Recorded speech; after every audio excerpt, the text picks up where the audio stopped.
അൽഷ, ഈ ഇടയിൽ നമ്മൾ ഇൻഡിഗോ എയർലൈൻസിൻ്റെ ചില ഇഷ്യൂസൊക്കെ നമ്മൾ ന്യൂസിൽ കാണാറുണ്ട്. എന്താണ് ആ പ്രോബ്ലം എന്ന് അറിയാവോ? എന്തുകൊണ്ടാണ് ഇൻഡിഗോ എയർലൈൻസ് ഇങ്ങനെ ഒരു ഇഷ്യൂസ് ഫേസ് ചെയ്യാൻ കാരണം അറിയാവോ? എന്തോ റെഗുലേറ്ററി ചേഞ്ചസ് മാറ്റം വന്നു, അങ്ങനെ വർക്കിംഗ് ടൈം ഒക്കെ കുറഞ്ഞു. Yes actually civil aviation department കൊണ്ടുവന്ന ചില റൂൾസ് കാരണം കൊണ്ടാണ് ആക്ച്വലി അവർ ഈ ഒരു പ്രോബ്ലം ഫേസ് ചെയ്യാനുള്ള മെയിൻ കാരണം. അതേ കൂടാതെ തന്നെ ഇവരുടെ ചില ഇന്റർണൽ ഇഷ്യൂസ്, പ്രത്യേകിച്ച് റിക്രൂട്ട്മെന്റിൽ അവർ പ്രോപ്പർ പ്ലാൻ ചെയ്യാതെ പൈലറ്റ്സ്മാറിനെ കൃത്യമായിട്ട് റിക്രൂട്ട് ചെയ്യാത്ത കാരണം കൊണ്ടും ഈ ഒരു പ്രോബ്ലം അവർ ഫേസ് ചെയ്യുന്നുണ്ട്. അവർക്ക് ഏകദേശം കുറെ ഫ്ലൈറ്റ്സ് ക്യാൻസൽ ചെയ്യേണ്ടി വന്നു. ഓക്കെ, അപ്പൊ എന്താണ് റൂൾസ് അറിയാവോ? ഫസ്റ്റ് റൂൾ എന്ന് പറഞ്ഞാൽ, ഫസ്റ്റ് മേജർ ആയിട്ട് റൂൾ ആണ് സിവിൽ ഏവിയേഷൻ ഡിപ്പാർട്ട്മെന്റ് കൊണ്ടുവന്നത് വെച്ചാൽ അവരുടെ പൈലറ്റ്സ്മാരുടെ റെസ്റ്റ് ടൈം. പഴയ റൂൾ പ്രകാരം ഏകദേശം 36 മണിക്കൂറിന്റെ റെസ്റ്റ് ടൈം ഉണ്ടായിരുന്നു. അതിപ്പോൾ റെസ്റ്റ് ടൈം കൂട്ടി, പ്രത്യേകിച്ച് നൈറ്റ് ഓപ്പറേഷൻസിൽ. അതേപോലെ തന്നെ ഫ്ലൈയിങ് ഹവേഴ്സിന്റെ എണ്ണം കുറച്ചു. അത് 13 മണിക്കൂറായിരുന്നു ഫ്ലൈയിങ് ഹവേഴ്സ്, ഇത് കുറച്ചിട്ട് ഏകദേശം 10 മണിക്കൂറാക്കി. അപ്പോൾ ഈ രണ്ട് മേജർ റൂൾസ് കൊണ്ടുവന്ന കാരണം കൊണ്ട് അവരുടെ കയ്യിൽ പൈലറ്റ്സ്മാരുടെ വലിയൊരു ഷോർട്ടേജ് ആയിരുന്നു. സോ ഈ ഒരു കേസിൽ നമ്മൾ 6 ബിസിനസ് ലെസൺസ് ആണ് നമ്മൾ പഠിക്കാൻ പോകുന്നത്. ആദ്യത്തെ ലെസൺ എന്ന് പറഞ്ഞു കഴിഞ്ഞാൽ, plan ahead for any rule changes. എന്തെങ്കിലും റൂൾസ് ചേഞ്ച് ആയി കഴിഞ്ഞാൽ അതിനനുസരിച്ചിട്ട് നമ്മൾ പ്ലാനിങ് ചെയ്യണം, പ്രത്യേകിച്ച് റിക്രൂട്ട്മെന്റിൽ. അപ്പോൾ ഒരു റൂൾ ചേഞ്ച് ആയി, ഗവൺമെന്റ് റൂൾ. അപ്പോൾ ഈ കേസിൽ നോക്കി കഴിഞ്ഞാൽ വർക്കിംഗ് ഹവേഴ്സ് അവർ കുറച്ചു. അപ്പോൾ കുറയ്ക്കുമ്പോൾ എന്താ ചെയ്യേണ്ടത്? നമ്മുടെ പൈലറ്റ്സ്, നമ്മുടെ വർക്ക് ഫോഴ്സ് നമ്മൾ കൂട്ടണം. പക്ഷെ ഇവരത് ചെയ്തില്ല. ഇത് ചെയ്യാത്ത കാരണം കൊണ്ട് എന്താ സംഭവിച്ചാൽ ഒരുപാട് ഫ്ലൈറ്റ്സ് ക്യാൻസൽ ചെയ്യേണ്ടി വന്നു. ഒബ്വിയസ്ലി കസ്റ്റമർ അൺഹാപ്പി ആയിരിക്കും, തീർച്ചയായിട്ടും അല്ലേ? സോ കൃത്യമായിട്ട് നമ്മൾ പുതിയ റൂൾ കൊണ്ടുവന്നാൽ നമുക്കറിയാം, ഇവിടെ പ്ലാൻ ചെയ്തില്ലെങ്കിൽ നമ്മുടെ റിക്രൂട്ട്മെന്റ്, അതായത് നമ്മുടെ വർക്ക് ഫോഴ്സിൽ അത് കുറവുണ്ടാവും. അപ്പോൾ ആ കുറവുണ്ടാകുമ്പോൾ ഒബ്വിയസ്ലി എന്താ സംഭവിക്കുന്നത്? ഈ പറഞ്ഞ നമ്മുടെ കസ്റ്റമേഴ്സ് അൺഹാപ്പി ആയിരിക്കും, അല്ലേ? സോ നമ്മൾ എന്താ ചെയ്യേണ്ട? അതിനനുസരിച്ച് കൃത്യമായിട്ട് എത്ര ആൾക്കാർ വേണം, എത്ര വർക്ക് ഫോഴ്സ് വേണം, എത്ര പൈലറ്റ്സ് വേണം, എത്ര ഫ്ലീറ്റ് മാനേജ്മെന്റ് കറക്റ്റായിട്ട് നമ്മൾ മാനേജ് ചെയ്യണം. സോ അതിൻ്റെ ഒരു പ്ലാനിങ് ഇവർക്കൊന്നും ഉണ്ടായിരുന്നില്ല, ഇവർ ചെയ്തില്ല. ആക്ച്വലി റൂൾസ് അവർ വെയിറ്റ് ചെയ്യുക, നമുക്ക് വെറുതെ പൈലറ്റ്സിനെ റിക്രൂട്ട് ചെയ്ത് നമ്മുടെ കോസ്റ്റ് എന്നെ ഇൻക്രീസ് ചെയ്യുന്നത് എന്ന രീതിയിലാണ് അവരെ ചിന്തിച്ചു പോയി. ശരിക്കും അത് തെറ്റാണ്, അല്ലേ? അടുത്തൊരു മേജർ ആയിട്ടൊരു പോയിന്റ് പറഞ്ഞാൽ, invest in capacity not in cost cutting. നമ്മൾ ഇങ്ങനെ റൂൾസ് വന്നു കഴിഞ്ഞാൽ നമ്മൾ എന്താ ചെയ്യേണ്ടത് വെച്ചാൽ, നമ്മുടെ കപ്പാസിറ്റി കൂട്ടാൻ വേണ്ടിയിട്ടാണ് നോക്കേണ്ടത്, അല്ലാണ്ട് കോസ്റ്റ് കട്ടിങ് എന്ന് ചിന്തിക്കരുത്. ഇവരെന്താ ചെയ്തു? ഇവർ കോസ്റ്റ് കട്ടിങ്, വെറുതെ നമ്മൾ പൈലറ്റ്സിനെ റിക്രൂട്ട് ചെയ്ത് കഴിഞ്ഞാൽ നമ്മൾ അത്രയും കോസ്റ്റ് ഇൻക്രീസ്, അതായത് ഇൻഡിഗോയുടെ അത്ര കോസ്റ്റ് ഇൻക്രീസ് ആവുമല്ലോ എന്നാണ് അവർ ചിന്തിച്ചത്. പക്ഷെ അത് തെറ്റായിരുന്നു. അവിടെ എന്താ ചിന്തിക്കേണ്ടത്? കപ്പാസിറ്റി ഇൻക്രീസ് ചെയ്യാൻ വേണ്ടി വേണം അവർ കൂടുതൽ ചിന്തിക്കേണ്ടത്. സോ കപ്പാസിറ്റി ഇൻക്രീസ്, അതായത് പൈലറ്റ്സ്മാരെ റിക്രൂട്ട് ചെയ്യുക, അതാണ് അവരുടെ മെയിൻ ആയിട്ട് ഒബ്ജക്റ്റീവ് വേണ്ടത്. പക്ഷെ അവർ ചെയ്തില്ല അത്. ഇപ്പോൾ ഒരു എക്സാമ്പിൾ എടുത്ത് പറയാം, ഒരു കടയിൽ ഇപ്പോൾ 100 customer at A same time വരികയാണെങ്കിൽ നമ്മുടെ കയ്യിൽ ആകെ ഒരു ഒറ്റ സെയിൽസ് പേഴ്സൺ ഉള്ളൂ, എടുത്തു കൊടുക്കാൻ ഒരാൾ മാത്രമേ ഉള്ളൂ. അപ്പോൾ അയാൾ എത്ര, ഈ ഒറ്റ ആള് 100 പേരിന്ന് എങ്ങനെയാണ് ഹാൻഡിൽ ചെയ്യുക? അപ്പോൾ നമ്മൾ എന്താ ചെയ്യേണ്ടത്? നമ്മൾ സെയിൽസ് പേഴ്സണിനെ ഇൻക്രീസ് ചെയ്യണം. അതേപോലെ തന്നെ ഇവിടെയും അവരെന്താ ചെയ്യണം വെച്ചാൽ പൈലറ്റ്സ്മാരെ റിക്രൂട്ട് ചെയ്യണം. അപ്പോഴാണ് പ്രോപ്പറായിട്ട് ഫ്ലൈറ്റ് മാനേജ്മെന്റ് അവർക്ക് ഫ്ലീറ്റ് മാനേജ്മെന്റ് ചെയ്യാൻ കഴിയുള്ളൂ. ഓക്കെ, അടുത്തൊരു മേജർ ആയിട്ടൊരു point, communicate clearly to the customer. കസ്റ്റമറായിട്ട് ക്ലിയർ ആയിട്ട് കമ്മ്യൂണിക്കേറ്റ് ചെയ്യുക.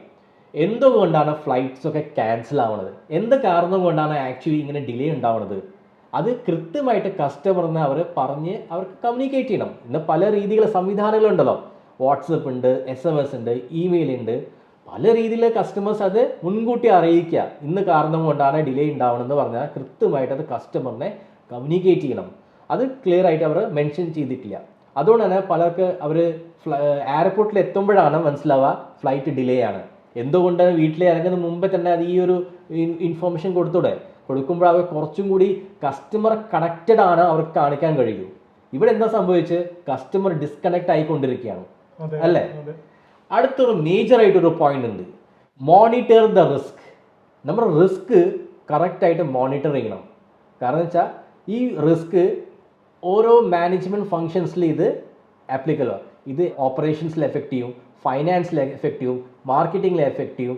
നമ്മൾ റിസ്ക് കറക്റ്റായിട്ട് മോണിറ്റർ ചെയ്തില്ലെങ്കിൽ അവിടെ എന്താ സംഭവിക്കണം വെച്ചാൽ കസ്റ്റമേഴ്സ് ഡിസാറ്റിസ്ഫാക്ഷൻ ആവും. ഓക്കെ, അടുത്തൊരു മേജറായിട്ടൊരു point, prepare the alternate plan.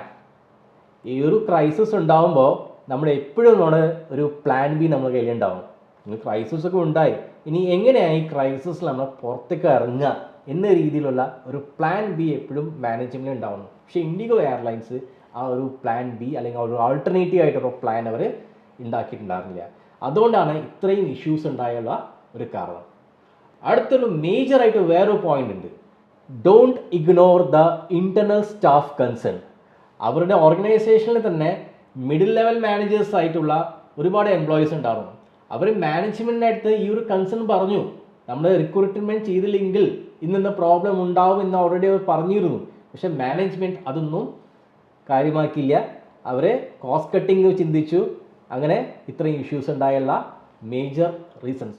IndiGo എയർലൈൻസിൻ്റെ ഈ ഒരു കേസ് നോക്കിക്കഴിഞ്ഞാൽ നമ്മൾ ഏകദേശം 6 ബിസിനസ് ലെസൺസ് ആണ് നമ്മൾ മനസ്സിലാക്കിയത്. പിന്നെ നല്ല ഇൻസൈറ്റ് ആണ് കിട്ടിയത് കേട്ടോ. അപ്പോൾ ഫസ്റ്റ് പോയിന്റ് തന്നെ രാജു പറഞ്ഞതെന്ന് വെച്ച് കഴിഞ്ഞാൽ, ഇവിടെ നമ്മളൊരു ആക്ഷൻ എടുക്കുന്നത് ഒരു ഇഷ്യൂ ഉണ്ടായതിനു ശേഷമല്ല, മുന്നേ എടുക്കണം. ഇവർക്ക് പറ്റിയൊരു പ്രശ്നം അതായിരുന്നു. ഇവർക്ക് അറിയാം സ്റ്റാഫിന്റെ സൈഡിൽ നിന്ന് ഇങ്ങനെ ഒരു കൺസേൺ സ്ഥിരമായിട്ട് വരുന്നുണ്ട്. അപ്പോൾ അവർ അതിന് അഗേൻസ്റ്റ് ആയിട്ടൊരു സൊല്യൂഷൻ കൊടുത്തില്ല. അതാണ് റെഗുലേറ്ററി ചേഞ്ചസിന്, എയർലൈൻസിന്റെ ഏവിയേഷൻ റെഗുലേറ്ററി ചേഞ്ചസിന് ഇങ്ങനൊരു മാറ്റം കൊണ്ടുവരാനുള്ള മെയിൻ കാരണം അതാണ്. അപ്പോൾ അങ്ങനെ ഒരു ഇഷ്യൂ വന്നപ്പോഴാണ് അവർ അതിന് അഗേൻസ്റ്റ് ആയിട്ട് ആക്ഷൻ എടുക്കാൻ തുടങ്ങി. അപ്പോഴത്തേക്ക് ഓപ്പറേഷനിൽ അവർക്ക് ഒരുപാട് കോസ്റ്റ് ഉണ്ടായി, അവർക്ക് ഒരുപാട് അവർ ഓപ്പറേഷൻസിൽ ബോട്ടിലേക്ക് സംഭവിച്ചു, ഓപ്പറേഷൻസിൽ കുറേ ഡിലേ വന്നു, കസ്റ്റമർ സാറ്റിസ്ഫാക്ഷനൊക്കെ അൾട്ടിമേറ്റ്ലി ബാധിച്ചു. അപ്പം ഈ പോയിന്റ് എല്ലാം നമുക്ക് കണക്ട് ചെയ്യാൻ പറ്റുന്ന കാര്യങ്ങളാണ്. കാരണം നമ്മൾ നമ്മുടെ സ്റ്റാഫിന്റെ കൺസേൺ സ്ഥിരമായിട്ട് നമുക്ക് അറിയാതിരുന്നിട്ട് പോലും അതിന് അഗേൻസ്റ്റ് ആയിട്ട് നമ്മൾ അൾട്ടിമേറ്റ്ലി ഒരു ആക്ഷൻ എടുത്തില്ല. എടുക്കാതെ വന്നപ്പോഴത്തേക്കും നമുക്ക് അൾട്ടിമേറ്റ്ലി എന്താണ്, നമ്മൾ എംപ്ലോയി സാറ്റിസ്ഫൈ ചെയ്യാൻ പറ്റിയില്ല. രണ്ടാമത്തെ കസ്റ്റമറിന്റെ അടുത്ത് ഇങ്ങനെ ഒരു ഇഷ്യൂ ഉണ്ടായപ്പോൾ കസ്റ്റമർക്ക് ഇങ്ങനെ ഡിലേ വരുന്നുണ്ട്, ഇങ്ങനെ കുറെ ഇഷ്യൂസുകൾ വന്നിട്ടുണ്ട്, അതിന് ചെറിയ ഡിലേസ് കാര്യങ്ങളും ഫ്ലൈറ്റിന്റെ ചാർട്ടിങ്ങിലും കാര്യങ്ങളൊക്കെ ചേഞ്ച് വരുന്നുണ്ട് നമ്മൾ പറഞ്ഞില്ല. അപ്പം അൾട്ടിമേറ്റ്ലി നമ്മൾ എപ്പോഴും നമ്മുടെ സ്റ്റേക്ക് ഹോൾഡർ ആയിട്ടുള്ള എംപ്ലോയീസ് ആയിക്കോട്ടെ, കസ്റ്റമർ ആയിക്കോട്ടെ, നല്ല രീതിയിൽ ട്രീറ്റ് ചെയ്യണം. ട്രീറ്റ് ചെയ്തില്ലേ അൾട്ടിമേറ്റ്ലി എൻഡ് റിസൾട്ട് നമ്മൾ കോസ്റ്റ് കട്ട് ചെയ്യാനായിരുന്നു നമ്മുടെ ഒബ്ജക്റ്റീവ് നോക്കുന്നത്. പക്ഷേ നമുക്ക് കൂടുതൽ കോസ്റ്റ് ബേൺ ചെയ്യാനായിരിക്കും ഇവിടെ പോസിബിലിറ്റി ഉണ്ടാവുക. അതാണ് സംഭവിച്ചിരിക്കുന്നത്.